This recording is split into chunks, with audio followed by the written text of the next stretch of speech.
যে মাদ্রাসার স্টুডেন্টরাও আজকাল ড্রাগস নেই। আমি খুবই দুঃখের সঙ্গে কথা জানাচ্ছি যে মাদ্রাসার স্টুডেন্টরাও ড্রাগস নিয়ে আমাকে অনুরোধ করেছিলেন। সেদিন থেকে আমি প্রতিজ্ঞা করেছিলাম যে আস্তে আস্তে আস্তে আস্তে আস্তে আমরা সিভিল সোসাইটি নাম ধরে একটা সংগঠন করে আমরা বদরপুর থেকে শুরু করে বিভিন্ন জায়গায় প্রচার আমরা অনুষ্ঠান বিভিন্ন সভা সমিতি করেছি এবং এটা ড্রাগস নির্মূলীকরণের বিন্দু। তো আমি আজকে ওলামায়ে কেরাম এখানে আছেন, বিনীতভাবে একটা অনুরোধ জানাচ্ছি আর সঙ্গে একটা অনুরোধ জানাচ্ছি, বিশেষ করে যেটা সম্ভব ওলামায়ে কেরামের পক্ষে আমাদের বিভিন্ন মসজিদ মাদ্রাসা ঈদগাহ থেকে শুরু করে আমি অন্যান্য সবাই যেখানে মন্দির মসজিদের সঙ্গে জড়িত লোকেরা ছিলেন সেখানে আমি বলেছি যে আজকাল দেখা যায় আমাদের সমাজে এই যে লোকরা, এই যে মানুষ যারা ড্রাগস এডিক্টেড এবং যারা ড্রাগস ব্যবসা করে সেই সব লোকদের সমাজে খুব বেশি আপ্যায়ন করা হয়। আমি বিনীতভাবে একটা কথা আপনাদেরকে অনুরোধ করছি যে আপনারা আজকে এদেরকে বয়কট করবেন।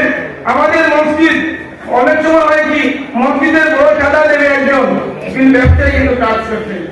আমার কথাটা একটু শ্রুতি করতে হবে, কিন্তু কিছু করার নেই। আমি বললামটা বলবই, যেটা হলো যে আজকে সমাজে দেখা যায় মসজিদের সেক্রেটারি দেখা যায় ডাক করছে, হয়ে যাচ্ছে আজকাল আজকে মসজিদের প্রেসিডেন্ট ডাক করছে। আমাদের একটা সামাজিক যে প্রভাব প্রতিপত্তিটা কাটিয়ে ওরা একটা এমন এক জায়গায় পৌঁছেছে। আমরা আজকে এই মসজিদ থেকে আমরা একটা অনুরোধ জানাবো যে আমরা প্রত্যেকটা লোক আমাদের এলাকায় গিয়ে অন্তত যারা ড্রাগসের সঙ্গে জড়িত তাদেরকে আমরা বয়কট করবো। যদি আমরা বয়কট করতে না পারি, দেখুন মসজিদ আমরা আগে প্রায় সময় জানতাম বা এখনো জানি মসজিদ আগে ছিল কাঁচা মসজিদ, মানুষের মন ছিল পাকা, কিন্তু আজকাল মানুষ মোজাইক থেকে মোজাইক হয়ে গেছে। এই টাইলস থেকে শুরু করে গ্রেনাইট দিয়ে আজকে মসজিদ তৈরি হচ্ছে, কোটি কোটি টাকা বাজেট দিয়ে মসজিদ তৈরি হচ্ছে। কিন্তু দেখা যায় মসজিদের মধ্যে যে মুসল্লিরা আছেন তাদের অবস্থা আমরা পরীক্ষা করেছি মানুষ দিয়েছি। ইন্টারভিউ দেখবেন যে প্রথম টাকাতে কি নামাজ পড়েছেন কোন তোলা দিয়ে, দ্বিতীয় টাকা কোন তোলা দিয়ে করেছেন আমাদের বাইরে জানেন না, ভুলে যান। তাদের মনটা এই মসজিদে এরকম একটা পরিস্থিতি আমরা এসে গেছে।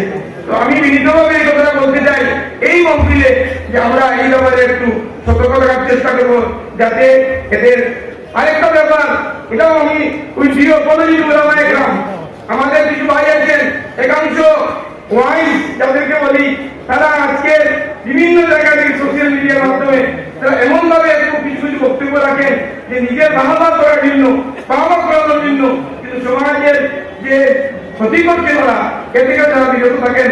আমি কারোর নাম ধরে ছোট করতে চাই না বা আমার কোনো উদ্দেশ্য নেই যে কাকে ব্লেম করবো, কিন্তু আজকে যে সমাজ ব্যবস্থা চলছে এই সমাজ ব্যবস্থায় ওদের যে বক্তব্যগুলো যে সমাজের কত ক্ষতিকর হয়ে যাচ্ছে সেদিকে আপনারা লক্ষ্য রাখবেন।